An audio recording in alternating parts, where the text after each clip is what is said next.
Let's take us up to August 2021. The Taliban have been really threatening. They've been moving into certain parts of Afghanistan, but ultimately they roll into Kabul and they take over the government. Go back to our team. Remember the photos of our team. They're now in Afghanistan, and their lives are in danger because the Taliban are coming in and they want revenge. Is that how you would say it? Like they want... Yep. They had been, been chased, in their mind, been chased out of the country that they had lived in, and they wanted to take it back and take the spoils of that, retaking that. And the people who have been working with people like us, with Americans or Westerners, these guys, they're all the enemies. So the Rafis of Afghanistan, he's an enemy. Akram is an enemy. And so these guys, the one thing that's right on their agenda is they're gonna go after these guys. Now, mind you, Rafi, all the folks who are in certain these positions, they've been getting death threats from the Taliban for a long time. In fact, in 2019 or in 2020, in Social 19, we took we raised $1,100 to send a protective vest over to Afghanistan for Rafi, because he had been getting so many death threats, and he had been in this class, and he spoke to the class, like Bassem and Mr. Rashidi, and he had been getting so many death threats, and his colleagues had been getting systematically killed by the Taliban, assassinated, that we said the very least we could do is send him a protective vest. He had been working to support women and girls, and as part of the Afghan Independent Bar Association. So the Taliban wanted him out of there. And for Akram, it's because of who he was.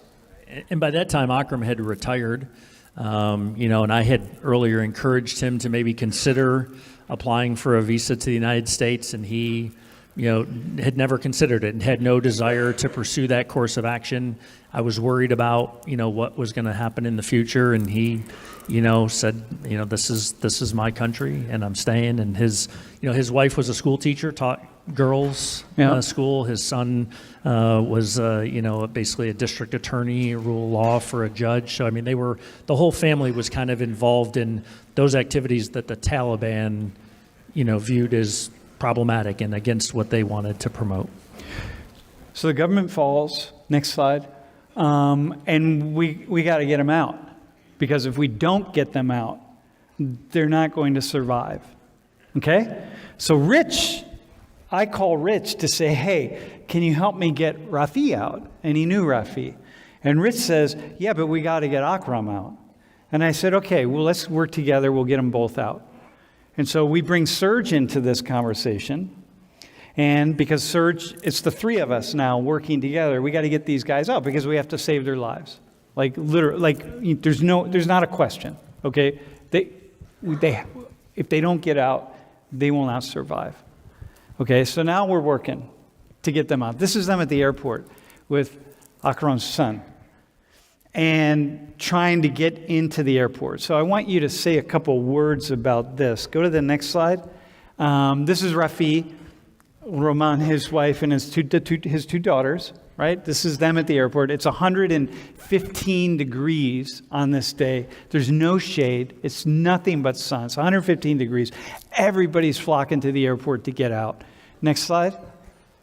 This is them in a taxi leaving the first day. They couldn't get into the airport, so they left and had to go back home and then try again the next day. And I show this photo because I want you to just really imagine. So Rafi, if Rafi doesn't get out of Afghanistan, he dies. Okay? He dies. There's no question. They're hunting him down. They're hunting both of these men down because they're in control now. So they're after them, and they're tracing them, and they're trying to find them. So next slide. This is the photo. It's the key photo because he finally got into the airport. And once he got into the airport, they were going to kick him out of the airport. The Belgians were, because we got him to get on a Belgian plane. And I just want to show you this because this is kind of one of those interesting things where it's just happenstance, right? It's just chance. But he happened to have gone to a Belgian military, an army base.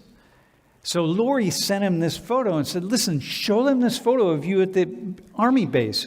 And he showed them the photo, and this is the photo that kept them from sending him back out of the airport. And if he had gone out of the airport, that was it. He was never going to get out, and that would be the end of it. So a really fascinating just piece right there. Okay, next slide. So, and then this is Rafi and his family. This is them when they arrived at the airport in the Netherlands, in Amsterdam. But go to the next one. Now, let me introduce you to these two guys. So now we have the rest of our team to get out.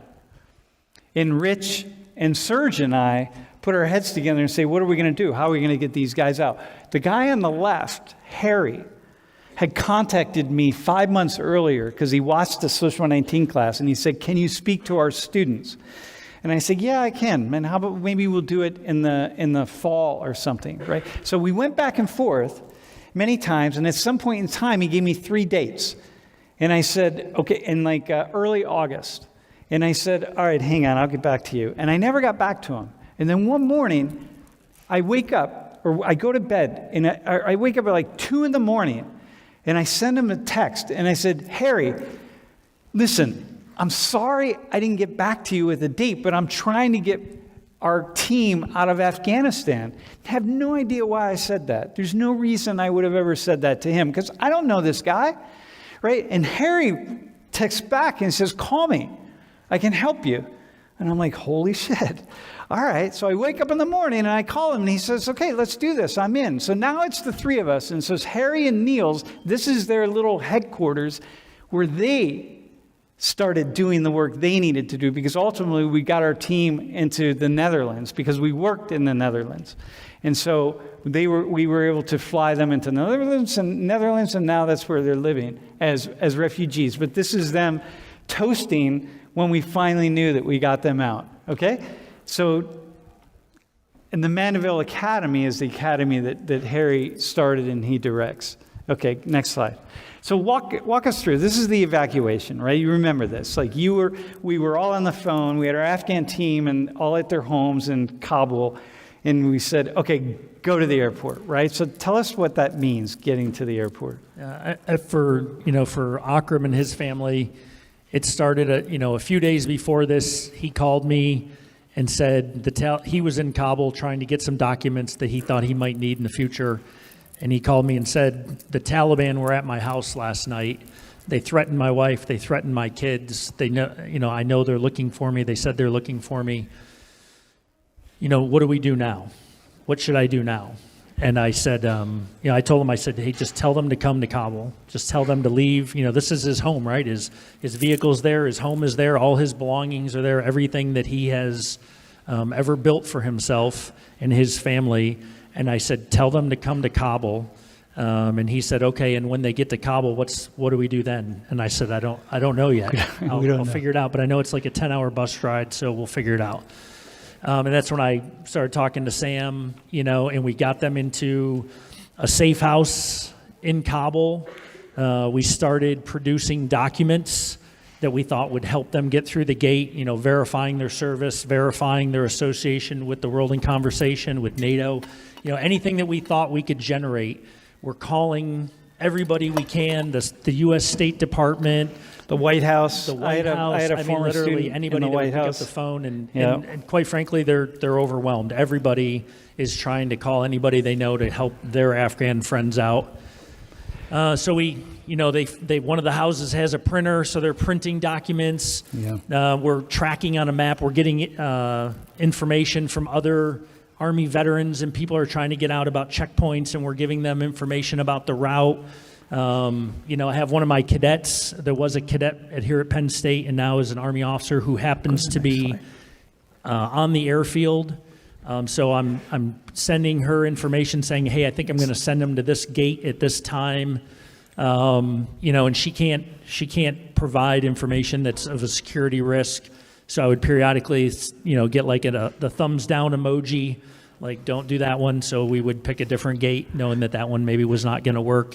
And for 3 days, we bounced these families around to the various gates, just trying to get them in. They're standing in waist deep in sewage. Yeah, here, I'll show you a couple photos. But the key is Harry and Niels, these people we never met. He'd never talked to them before. We never met. And they're like making this happen in the Netherlands, like just by complete chance, right? I mean, these amazing guys. So here's the airport, right? It's a massive place. Go to the next slide. So what people have to do is they got to get over this. What those people are standing in is waist-high sewage, right? Well, you don't see there. They're standing in sewage. They have to go through the sewage to get up to where the military is, and everybody has their papers. People have like a piece of paper from who knows, wherever. But everyone's trying to get out of Afghanistan, and they're holding these papers, hoping that the soldiers will let them up and then put them inside the airport. But it was only the people who had official documents to get on an airplane that could go. And our people had official documents, but we couldn't get them into the airport.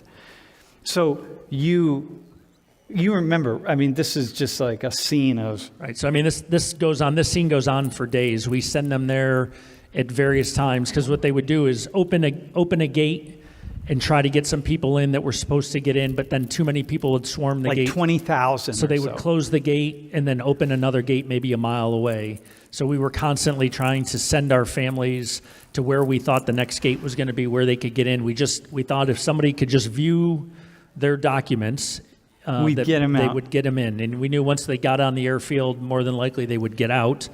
But we were up against time, right? Because there's all the reports.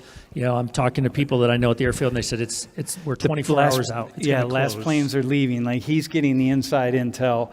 We're getting inside intel. Last planes are leaving, man. If we don't get these guys on the plane, we know that a couple of them are going to die, right? This is it. So once again, you see this shot. Go to the next one. So then the Dutch say, hey, the Dutch military say, have them put an orange thing on their phone and don't tell anybody. So as long as Lori gets the message. Lori sends this photo, that's my wife, on her deck, sends the photo to Rashidi and team. Put this on your phone, hold it up at night. They'll see it and they'll bring you over. It's the only thing. Otherwise, they don't know who it is. They have no idea. There's 300 seats on a plane and we don't know who the 300 people are. So now it's getting down to the last minute. This is Rashidi and Sarah, who you met the other day. You met Sarah, who they are now like, okay, they got inside. And that in Dutch that says, turn your telephone screen to orange. Go to the next one. This is one of our people up there this is Maliha, who was able to get over onto the other side. And next slide. This is Akram and his family. This is them they're out on the airfield now. We got them out. Like that last picture, I'm sure you heard about, the Abbey Gate and the explosion there that killed 12 U.S. Marines. Right there. That picture was right there, and that picture was right there like 3 hours before that happened. And once that happened, nobody else got in. They closed all the gates, they welded them, and they just cleared the people that were already in. So our families literally got in, minutes, a few hours before no one else got out. And there's still people that we know that we are tracking, that we're trying to help, that are still there. But this particular group literally got in by a few minutes, or they would probably still be there. Mm-hmm. Or wouldn't be, because they would have been killed. Here's another. This is next slide. You think about getting on an airplane. This is the airplane, man. This is not like taking a Delta flight. This is everyone's just sitting right next to each other on the floor of a big cargo plane flying out. Next slide. And so in June, Lori and I and Bassem went to Europe to see the team. And this is us with Rafi and his family and the girls. This is Roman and the girls in their new home. And mind you, like, next slide.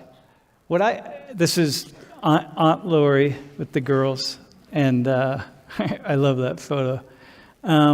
This is Rashidi and two other men who are on our team. This is us in the Netherlands, outside of the Mandeville Academy. Next slide. And this is Mr. Rashidi's family. That's Sarah in front of me, who you met. Next one. We went to Akram's house, and that was the meal. Amazing meal. If you ever have a chance to, right? Afghan food. If you ever have a chance to have Afghan food, have Afghan food. It's amazing food. And next slide. There we are, having a beer together. That was it. That was the high. This right there. That photo is one of the highlights of my entire life. Just for you though? How is it to know that this is your friend? Yeah, I think, I, like a lot of probably Army veterans that were in Afghanistan in August of 2021, really struggled, with that feeling of all those things that we had tried to do, all those positive things that we tried to build there in terms of, healthcare clinics and wells and schools and democratic elections for, all levels of government and rule of law, that it just kind of evaporated within a couple of days. Like it just, my entire adult life, right? Like I graduated college and I started doing that, and I did it all the way up until, I was 40 years old. And then it just all, I used to really bank on, what was my why in life? What was my accomplishment? And I used to say, well, the things I did in Afghanistan helped a lot of people. And then it just all kind of went away, and there was a lot of feeling of frustration and anger and sadness, and it's a little bit of, for me anyways, a little bit of solace in that, I didn't, maybe didn't have a lasting impact on Afghanistan, unfortunately, but I think Sam, who brought the team together, and the other people, that hopefully we did something worthwhile, and we salvaged something out of that by getting these families out and getting their children out so that they have a future, because particularly those little girls, they would not have a future in Afghanistan, at least not in the near term. And they wouldn't have a father, and Akram's family would not have a father.